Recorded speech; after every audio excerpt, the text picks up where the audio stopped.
샬롬.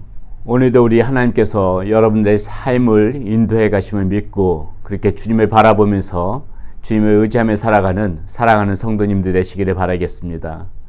오늘 우리가 함께 나눌 말씀은 마태복음 2장 13절에서부터 23절까지 말씀입니다. 오늘 이 말씀 같이 한번 생각해 볼 텐데요. 오늘 말씀 가운데 어제도 잠깐 언급해 드렸지만은 굉장히 끔찍한 그러한 사건 하나가 일어나게 되죠. 자, 16절 말씀에 이렇게 나와 있습니다.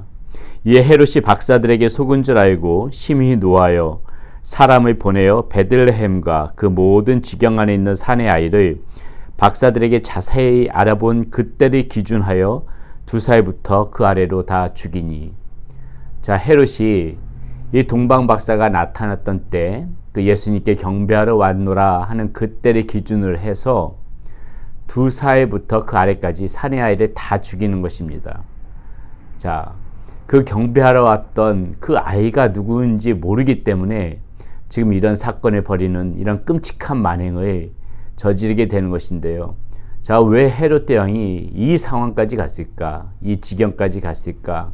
한번 그것을 곰곰이 생각해 보면은요. 자, 한 소식을 들으면서부터 시작됩니다. 그 원인의 발단은 사소한 것 하나에서부터 시작되어지죠. 어제 읽었던 2장 2절에 이렇게 나옵니다. 유대인의 왕으로 나시니가 어디 계시냐? 우리가 동방에서 그의 별을 보고 그에게 경배하러 왔노라 하니. 동방 박사가 이 헤롯 앞에서 했던 말인데요. 유대인의 왕으로 나시니가 어디 계시느냐? 자, 이 말 한마디에 이 헤롯 왕의 마음이 요동을 치기 시작한 겁니다. 아니, 지금 내가 유대인의 왕인데 아마 여러 가지 수만 가지 상상이 그의 마음을 휘감았겠죠. 이렇게 하다가 나의 이 유대인의 이 왕의 자리가 박탈되어지는 것 아닌가? 내가 가지고 있던 수많은 것들이 무너지는 것 아닌가? 온갖 불안감이 그의 마음을 사로잡았을 것입니다. 그렇기 때문에 이 아기를 죽이려고 했던 것이고, 그 아기를 찾을 수 없자 그 땅에 있는 그 2살부터 그 아래에 있는 수많은 산의 아이를 다 죽이는 그런 참상까지 벌어진 것이죠. 소식 하나가 그때 들었던 이 소식 하나가 작은 원인이 큰 불씨가 되어서 이렇게 큰 죄악의 그런 참상을 저지르는 이 사건까지 벌어지는 상황을 볼 때, 사랑하는 여러분, 우리가 생각해야 될 거 무엇입니까? 항상 죄도 이와 똑같습니다. 조그만 죄악의 불씨 하나가 우리 마음 가운데 들어오잖아요. 그것을 방치하다 보면은 그것이 점점 커지는 겁니다. 커져서 정말 이렇게 큰 참사까지 벌어질 수 있는, 큰 죄악의 물결까지 흘러갈 수 있는 거, 비록 헤롯 대왕의 이야기만이 아닙니다. 저와 여러분들의 가운데서도 얼마든지 이렇게 일어날 수가 있는 거예요. 그래서 야고보 사도는 뭐라 그럽니까? 1장 15절에 욕심이 잉태한 즉 죄를 낳고, 이 죄가 점점 자라나다 보니까는, 장성하다 보니까 어떻게 돼요? 사망까지 이르게 된다. 여러분, 작은 죄악 하나, 그 작은 죄악의 마음 하나 들어오는 거, 그거 방치하시면 안 되는 겁니다. 아, 요 정도 사소한 잘못 괜찮겠지, 그냥 두고 보시면 안 되는 겁니다. 그게 자꾸 자라게 되는 거예요. 헤롯 대왕도 처음부터 그 땅에 있는 그 수많은 산의 아이들을 처음부터 다 죽이겠다고 그렇게 결심했겠습니까?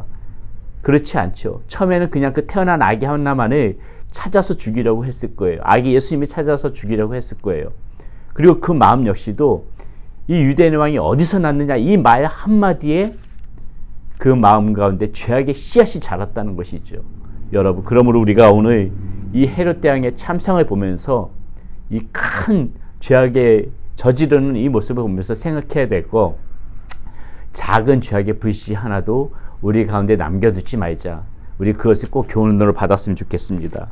자, 오늘 13절에 보니까는 예수님이 태어나면서부터 이렇게 쫓기는 신세가 됩니다. 13절에 이렇게 나와요.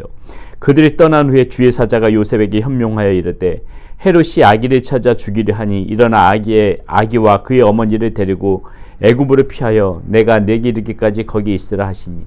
주의 천사가 나타나서 빨리 피하라고 하는 거예요. 헤롯이 죽이려고 하니까 애굽으로 피하라. 여러분, 우리 아기 예수님, 이 예수님은 태어날 때부터 이렇게 쫓기는 신세가 되었습니다. 결국은 저와 여러분들의 죄악을 위하여 이 태어난 순간부터 이 삶이 공고한 삶, 이 고난의 삶을, 고난과 박해의 삶을 살아가시다가 결국은 십자가에서 못 박혀 돌아가시는 그 마지막 순간까지 오직 저와 여러분들이 구원하시기 위한 목적으로 오셨기 때문에 저와 여러분들을 위해서 이렇게 고난과 박해를 서슴지 않고 받으셨다는 것이죠. 보세요. 태어나면서부터 쫓기는 신세였어요. 고난이 있었고 박해가 있었다는 것이죠. 그러므로 사랑하는 여러분, 우리도 신앙생활을 하다 보게 되면은 이렇게 믿음의 끈을 붙잡고 걸어가다 보게 되면은 우리도 이렇게 고난과 박해를 당할 때가 있습니다. 어떻게 이 고난과 박해가 어디서 어떤 방법으로 찾아올지 몰라요. 그러나 여러분, 우리 그럴 때마다 이 예수님을 생각하면서 그 고난과 박해도 우리가 잘 참고 이겨냅시다. 그것이 주님의 길이라고 생각하고 내가 받는 고난과 박해가 주님의 사랑에서 주님 때문에 받게 되는 고난과 박해라면은 그거 멸류관으로 생각합시다. 영광으로 생각하고 기쁨으로 받아들이고 우리가 굳굳이 그 믿음의 길을 정말 어떠한 그 손해를 감수하면서도 박해를 당하면서도 고난을 당하면서도 그것을 받을 줄 아는 저와 여러분들이 되어야 되겠습니다.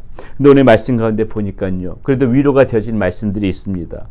이렇게 주의 천사가 그 예수님과 그 가족들이 해를 당하지 않도록 늘 보호해 왔듯이 우리의 삶 가운데도 충분히 이렇게 우리 하나님께서 우리의 삶을 인도해 가실 거라는 것입니다.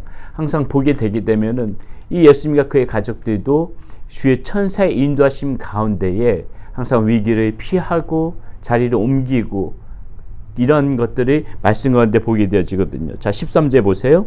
그들이 떠난 후에 주의 사자가 요셉에게 현몽하여 이르되 헤롯이 아기를 찾아 죽이려 하니 일어나 아기와 그의 어머니를 데리고 애굽으로 피하여 내가 내게 이르기까지 거기 있으라 하시니 주의 사자가 나타난 거예요. 주의 사자가 나타나서 피하라고 얘기해줬고 19절에도 보게 되면은요, 헤롯이 죽은 후에 주의 사자가 나타납니다. 애굽에서 요셉에게 현몽하여 이르되 일어나 아기와 그의 어머니를 데리고 이스라엘 땅으로 가라. 아기의 목숨을 찾던 자들이 죽었느니라 하시니.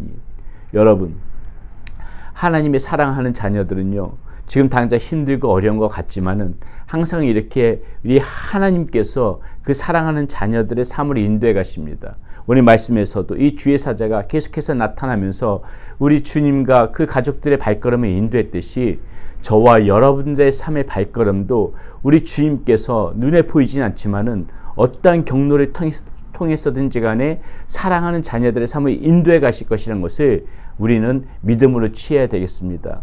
하나님께서 사랑하는 자들 홀로 내버려 두지 않으십니다. 늘 그의 발걸음을 인도하시고요. 그가 정말 위기 가운데서 벗어날 수 있도록, 어려움을 극복할 수 있도록 우리 주님께서 늘 우리의 삶을 지켜보시고 그 발걸음을 인도하신다는 그 사실을 믿고, 지금 내가 당장 어떠한 상황에 있어서 그것이 조금은 고단하고 힘든 삶이 다가올지 모르지만은, 있을지도 모르지만은, 그래도 주님께서 나를 붙들고 가시기에 내 삶 가운데는 소망이 있고 두려움이 없다는 것을 여러분 믿음으로 취하시고 오늘도 힘내시기를 바라겠습니다. 하나님께서 여러분들과 함께 하십니다. 하나님께서 여러분들이 인도해 가실 것입니다. 하나님께서 여러분들을 붙잡아 주실 것입니다. 기도하겠습니다. 하나님 감사합니다. 하나님, 오늘 헤롯의 모습을 보면서 조그만 죄악의 씨앗도 우리의 마음 가운데 남기지 않게 하여 주시옵소서. 방치했던 그 죄악이 큰 죄악으로 번짐을 오늘 말씀을 통해서 교훈으로 받습니다. 죄를 미워하며 조그만 죄악도 우리의 심령 가운데 씨앗이 뿌려지지 아니하도록 하나님 우리를 지켜주시옵소서.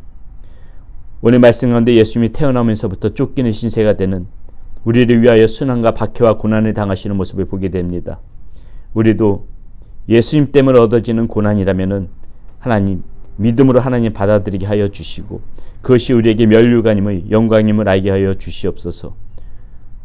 또한 주님께서 우리 하나님께서 예수님과 그의 가족들을 지키시고 인도하셨던 것처럼 우리의 삶 가운데서도 우리 하나님께서 보이지 않는 손길로 우리들의 삶을 지켜주시고 인도해 주실 것을 믿습니다. 당장 힘들고 어려운 부분이 있어도 하나님께서 우리의 삶을 인도해 가신다는 것을 믿고 소망 가운데 힘있게 살아가는 우리 사랑하는 성도님들 되게 하여 주시옵소서. 예수님의 이름으로 감사하며 기도드렸습니다. 아멘.